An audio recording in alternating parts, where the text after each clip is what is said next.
తెలీదు. ఓకే, కల్కి 2 release date అడగొద్దన్నారు కాబట్టి అది అడగం మేము. బట్ ఏంటంటే ప్రభాస్ గారు లెఫ్ట్ రైట్ సెంటర్ మొత్తం ప్రాజెక్ట్స్ అనౌన్స్ చేసుకుంటూ వెళ్ళిపోతున్నారు. అసలు మీకు ఎప్పుడు టైం ఇచ్చారు? ఆ స్క్రిప్ట్ వర్క్ ఎంతవరకు అయింది? అదే ఇంటర్ రిలేటెడ్ క్వశ్చన్ ఇది. అంటే మీరు you wore a T-shirt of కే.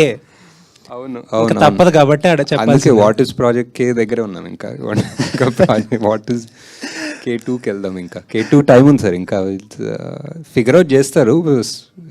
ఇంకా నథింగ్ కాంక్రీట్, ఒక డేట్ కానీ టెంటేటివ్ గా ఏమీ అనుకున్నాం ఒక డేట్ ఉంది, ప్రెప్ అంతా నడుస్తుంది. బట్ ఎవ్రీథింగ్ ఈజ్ మూవబుల్ కదా, డిపెండింగ్ ఆన్.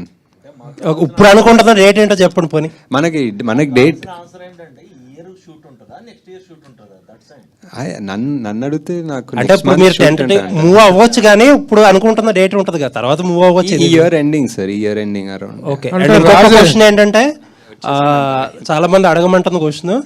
ఫస్ట్ పార్ట్ లో చాలా అక్కడ ప్రభాస్ గారిని కొంచెం తక్కువ డ్యూరేషన్ చూపించారు. How it will be in the second part? ఎక్కువ డ్యూరేషన్ చూపిస్తాం. బాగా మోస్ట్ ఆఫ్ దిట్ వస్తుందా? అది కాదు, డెఫినెట్లీ. అంటే బికాజ్ డ్యూరేషన్ అని కూడా కాదు, but it was first part was చాలా. ఇప్పుడు ఆ మహాభారతం సెటప్ చేసుకొని ఇప్పుడు సుమతి క్యారెక్టర్ ఏం చేస్తుందో చేసి, అశ్వత్థామ అనే అతనికి క్యారెక్టర్ అంతా చేసిన తర్వాత ఇక్కడికి వచ్చాము. సో ఇదంతా అయిపోయింది. ఇప్పుడు నెక్స్ట్ మిగిలింది only Bhairava and Karna angle. So second part full అదే ఉంటుంది. రాజమౌళి పట్టుకొని ఆ సినిమాలో దీంట్లో రాజమౌళి ఒక సీన్ యాక్ట్ చేయించారు కదా మీరు రాజమౌళి గారితో. అమ్మో ఇది దొరికామంటే 5 ఏళ్ళు అయిపోతారా బాబాయ్, బుక్ అయిపోతామని చెప్పేసి. ఇప్పుడు ఎన్ని సంవత్సరాలు మీరు బుక్ చేయబోతున్నారు ప్రభాస్ని?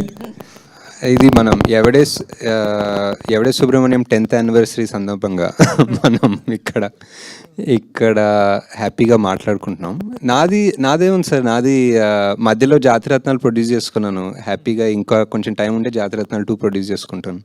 సో అలా చేసుకుని కల్కికి ఆబ్వియస్లీ మనకి చాలా ప్రెప్ వర్క్ ఉంటుంది. So as a director 10 yearsలో 3 films అనేటువంటిది ఇట్స్ వెరీ వెరీ వెరీ